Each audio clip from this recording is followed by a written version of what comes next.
I've been introduced to you by my sir, Nasir Sir Guru, who is a teacher by profession.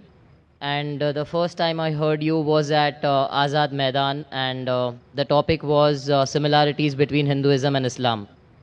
My name is Dipen Seth, and I'm working with a construction company.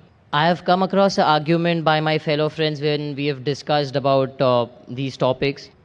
And the question is that when the Mughals were there, they have tempered with the Hindu scriptures, and that's the reason we find, some references and things like that in the scriptures.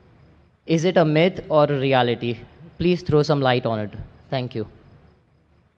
Brother, that's a very good question. That when the Mughals came to India, they tampered with the Hindu scriptures. Is it a myth or is it a reality? As far as my study goes, it is a myth. There are some things what the Hindus said did come into the scripture. For example, the word Hindu. The word Hindu doesn't exist in any of the Hindu scriptures before the Arabs came to India. Hindu is actually a geographical definition. The word Hindu was first used by the Arabs. When they came to India, they said Hindi, Hindi. Even now today when I go to Saudi, they call me Hindi. Hindi hai. I'm a Hindi. Hindi means it's a geographical definition for people living in the land of the Indus Valley. It's not a religious definition. That's the reason Jawaharlal Nehru says the word Hindu does not appear in the Hindu scriptures until the Arabs came to India. But regarding a question, the Mughals tampered with the Hindu scriptures. Point number one. As far as my study goes, the Mughals did not tamper with Hindu scriptures. Fine. Now, even if I agree with you that the Mughals tampered, now once they have tampered, you leave that scripture now. If you agree that the scripture has tampered, so leave it now. What are you going to follow? A tampered scripture? Follow a scripture which is not tampered. Quran. So even if I agree with your argument that Mughals have tampered the scripture, now leave that scripture. Suppose you have 2 glasses of water. One glass is pure. In the other glass, someone puts 1 drop of gutter water. It's in front of you. But once it mixes, you can't make out the dirt. Will you have that glass of water? No. Why? You can't see it. But because you saw dirty black color drop, it falls in the glass of water, it mixes, you can't make out. Will you have it? Will you have that glass of water? Once I've seen it, I won't have it. Correct, very good, because you're logical. So even if I agree with you that Mughals have tampered the scripture, leave that scripture. Have the pure scripture. Quran. And if you say they have not tampered, the Hindu scripture says you have to follow the Quran. Hindu scripture says that you have to follow Prophet Muhammad, peace be upon him. If they have not tampered, leave it, follow this. If they have not tampered, the scripture says that you have to believe in one God, which I give quotation. Besides giving quotation of God, that scripture also says that you have to follow the last and final messenger, Prophet Muhammad, peace be upon him.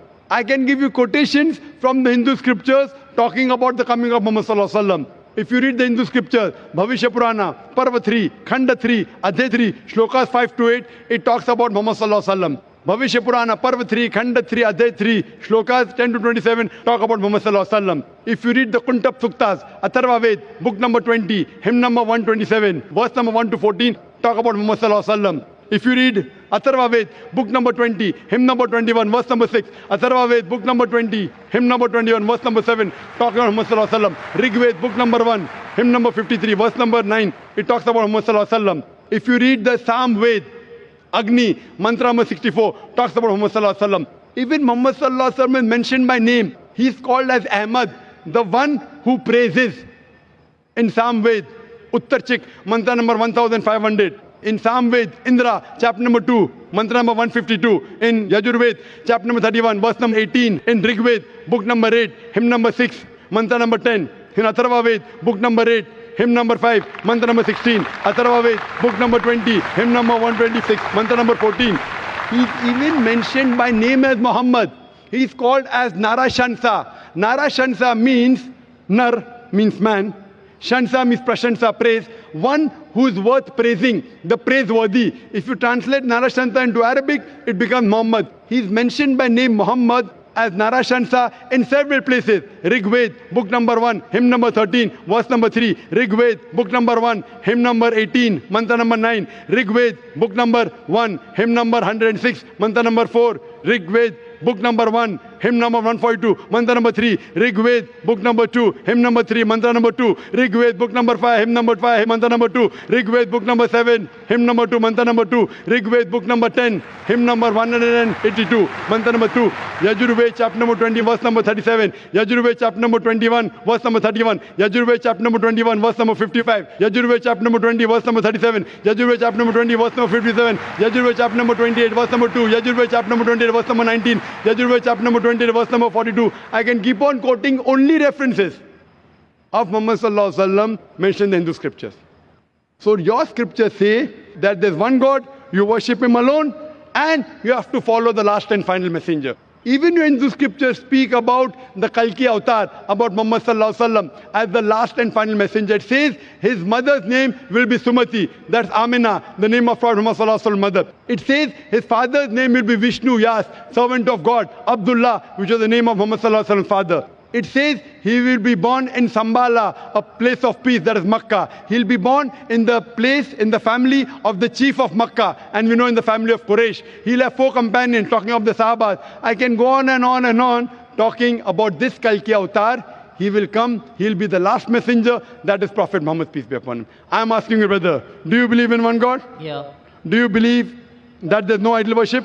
Yeah, I don't believe in idol worship after I heard your speech at Azad Mashallah. Maidan. So, I'm very clear in all those aspects and I've heard you a lot of times. So, I just had a question which was posed to me and I wanted an answer for that. So, wanted to hear that. So do you believe that Prophet Muhammad is the last and final messenger? Yeah, I do believe in La ilaha illallah Muhammad Rasulullah. Mashallah. So, yeah. My Mashallah. concept is very clear and Mashallah. I Allah reward you, brother. thank you from the bottom of my heart that you're doing such a good work and you're clearing all these misconceptions that we all people do have. Mashallah, reward you, brother. And in Islam, if you submit your will, a person is called as a Muslim. You have Exactly. submitted your will. Exactly, sir. Sorry to interrupt you, but that's the reason when people ask me what's your religion, and I speak Gujarati, and when they tell me what's your religion, I just when I heard you that the definition of a Muslim is the person who bows his will to Allah subhanahu wa ta'ala, and that's what I told him, that I'm a Muslim. So he was like shocked. So the reason why I was shocked is that I speak Gujarati. I know where I'm a Muslim or something, or come from a Muslim background family. So I was like, I'm born in whichever family it is, but then I know what is right, and I've just studied that, and that's what I talk about and I preach about, and I just try to do my bit in the small pieces and bits that I can do. So thank you, sir. Brother. I really Thank you, sir. appreciate, and I thank you, and may Almighty God grant you Jannah. And if you require any query, any question, you're most welcome to contact us. It's a pleasure. Thank you very much, brother.